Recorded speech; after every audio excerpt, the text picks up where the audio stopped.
Hi, welcome to this episode of Academic Writing. I am Leigh A. Hall, and I have been publishing in academia now for over 17 years. If you have questions that you'd like to see me address, you can email me, leahall39@gmail.com, and also find me on Twitter at Leigh A. Hall. And finally, you can check out my blog, leahall.wordpress.com, where I discuss issues related to teaching in higher education, and I also talk further about academic writing in higher education. All right, so today's episode, we're going to be talking about how do you know when your paper is ready to submit, right? Because you've got a paper, you've been working on it, you've been working on it, you've been working on it. How do you know when it's good enough, right? How do you know that you're not overdoing it, but how also do you know that you're not underdoing it, that you're sending something that's so underdeveloped that it's going to get rejected? So I'm going to give you some tips today about how to know when to finally submit that paper, send it off to the journal that you've identified that you want, to review it and hopefully get it published in. So first of all, a very basic thing, make sure you've met the requirements, right? Make sure that you're not over the word length, right? Whatever those basic submission requirements are, make sure your paper falls within them.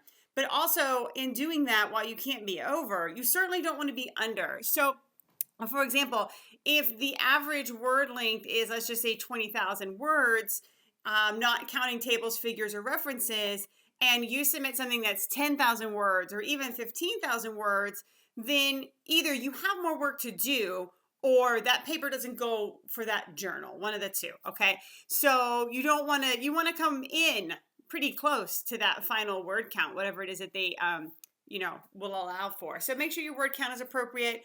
Make sure all your tables and figures are there and look good. Make sure your reference list is updated. Make sure that you're using the appropriate, whatever style manual that the journal goes by, make sure that you've done that.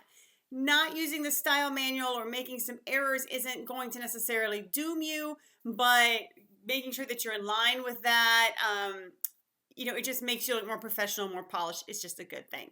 So the other thing to think about is maybe you realize your paper is simply it can't be developed anymore. There's nothing left for you to say. You've said it all. The content is there. The clarity is there. The organization is there. Everything's lining up. Everything's looking great. Now, your paper is probably going to have some weaknesses to it. And a lot of times when I submit things for review, I have written it to a point where, and you learn this with experience, where I know it's good enough to probably not get rejected. That's not, sometimes it still gets rejected anyways, but most of the time I'm usually pretty good on that mark. What I see oftentimes as weaknesses in my paper, what I find interesting that I expect to get feedback on, I typically don't.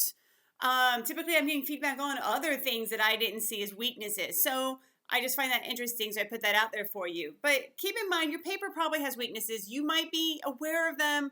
You might not be. Potentially that's not going to doom you because you're always going to be getting revisions, okay?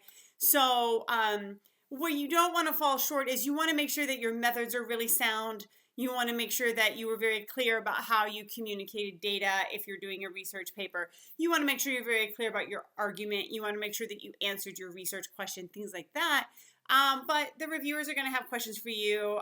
They might want you to provide additional information that you didn't provide because you thought you needed to put information in one place and they tell you don't need it there, put it over here instead. That's normal. So your paper's not going to be 100% perfect. You're going to have to be okay with that. If you're new to submitting, then I highly recommend you ask somebody with some experience. When you believe your paper's ready to be submitted, give it to somebody with a lot of experience and say, hey, this is the journal I'm publishing in. I think this is pretty good to go.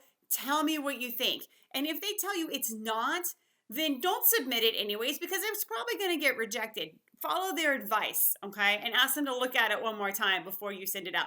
If they tell you it's pretty good, it looks good to them, then go ahead and send it out. Over time, you will develop a radar. You'll develop sort of a sixth sense about when your paper is submitted. But you don't want to overthink it. There's always going to be revisions. But on the other hand, you don't want to underdo it as well. So it's a little line that you have to balance. So best of luck in submitting your paper. And please consider subscribing to the channel where I will be sharing more academic tips and thoughts on teaching in higher education.